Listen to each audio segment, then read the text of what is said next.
Everyone, how are you doing? I hope you are all with me and all listening me. My lovely students, in the previous lesson, we are studied about the sun, energy from the sun. The sun is a huge ball of very hot gases. And have two questions about this lesson.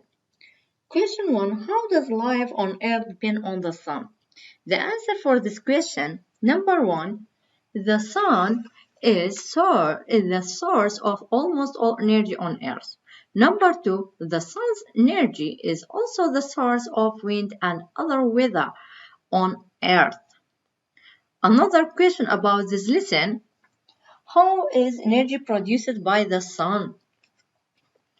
The answer for this question, hydrogen particles fuse or join together to produce helium, releases a huge amount of energy. Try to pay attention to these questions and the definition of the sun. But now we are studying about lesson exploring the sun, page 147. Exploring the sun's diameter is 1.4 million kilometers, more than 100 times that of Earth.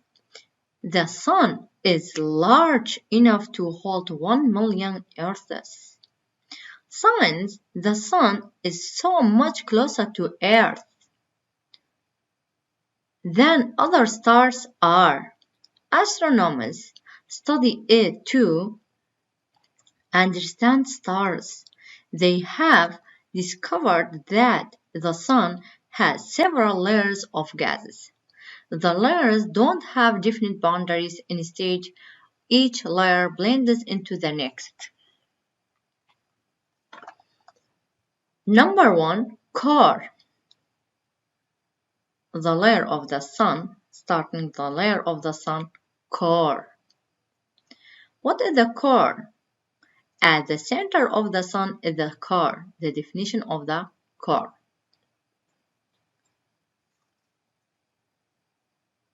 After the core layer, it comes radiation zone. Energy from the sun's core moves outward. It passes through the radiation zone.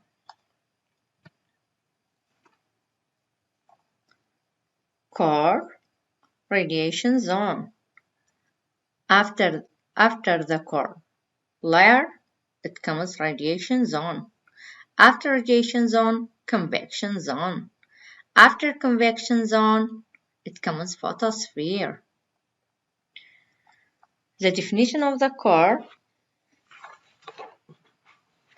at the center of the sun is the core. At the center of the sun is the core. After core, it comes radiation zone. Radiation zone, energy from the sun's core.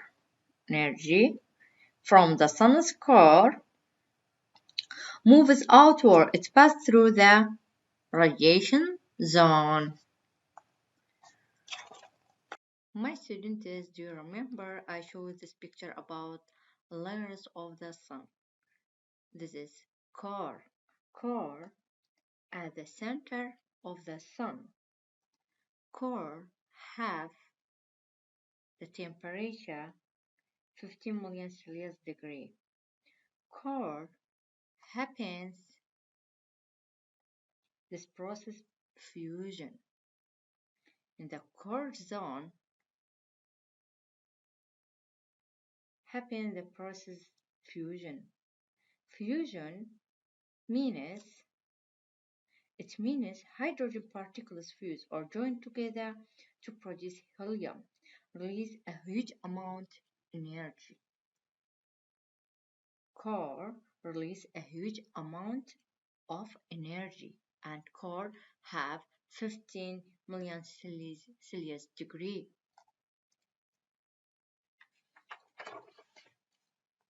After core, it comes radiation zone.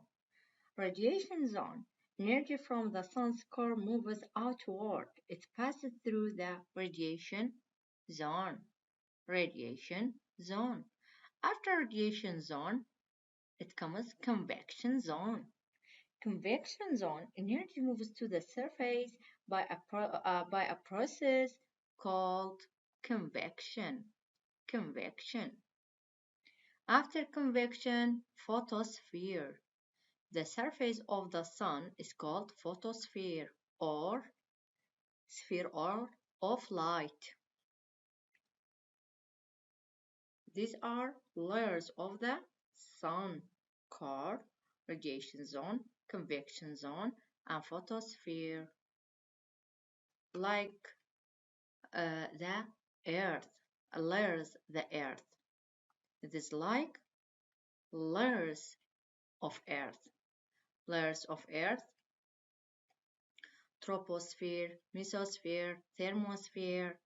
But sun, core, radiation zone, convection zone, photosphere, and earth have atmosphere. Sun have corona. The atmosphere of the sun is called corona. Corona.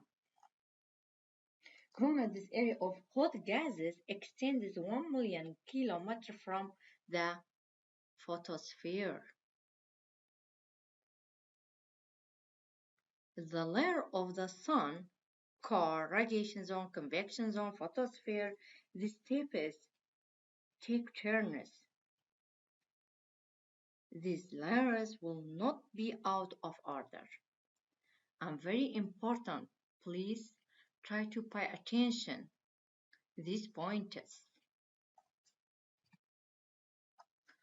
Please look at the video about layers of the sun.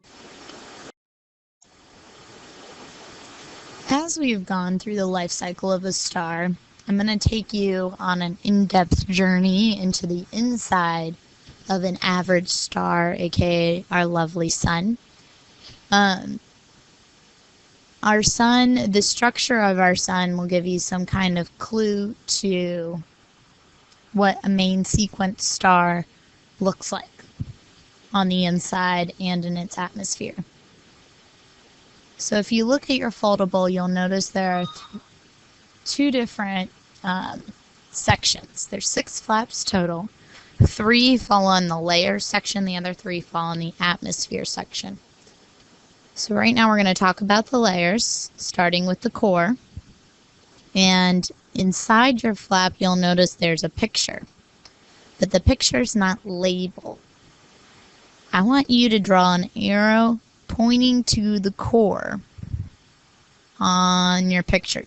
It's kind of, well, it's not kind of, it is the center of the sun, just like the core of the earth. In the sun, it's its powerhouse.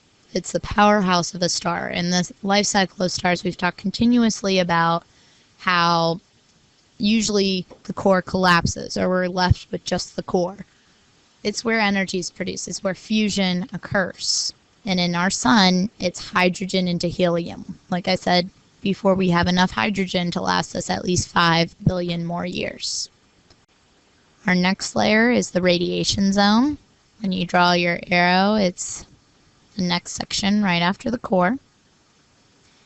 And in the core, we're creating chemical energy. And in the radiation zone, that chemical energy is converted into light energy in the form of electromagnetic radiation. So that's where we get our light from, thanks to the radiation zone. And then our third layer of the sun is our convection zone. Draw your arrow there. And you can tell the convection zone is the convection zone because you see these little circular arrows drawn. Those circular arrows kind of show you that convection is a way to pass energy along. High temperatures rise, low temperatures sink, and that creates kind of a circular motion.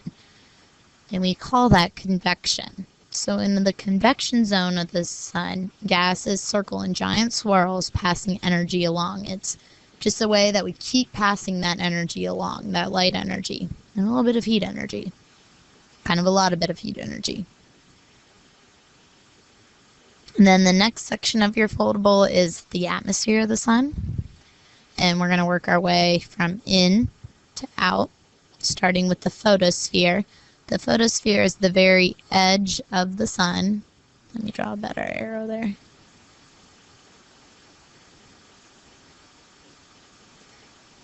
It is where light is first given off.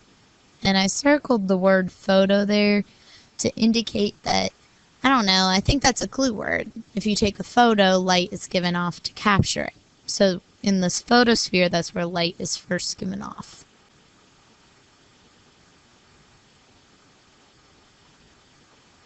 Our next layer is the chromosphere, and that is just above the photosphere. I know they sound the same and that's confusing, but it's just the way it is. It's right above the photosphere, and that's just how your book defined it, as being right above it. It's just another area where the light continues to travel outward, because it has to eventually reach us. And then our last layer is the corona, which is above the chromosphere. We're still extending outward, and it actually extends millions of kilometers into space. When you look at the sun, which I'm not recommending you do because it can damage your eyes, you kind of see a band of light surrounding the sun. And that band of light you're seeing is the corona. And when you were in first grade and you drew pictures of the sun, you probably drew it with these kind of flames going off the side of it. Those flames were the corona. So when your little sibling's drawing a picture of the sun, you can be like, I love your corona on your sun. Or not. It's up to you. But the corona is kind of the band that surrounds the sun that extends millions of kilometers into space. And when you look at the sun, you can see it. My lovely students, today we have finished this lesson. Have a good day. Bye bye.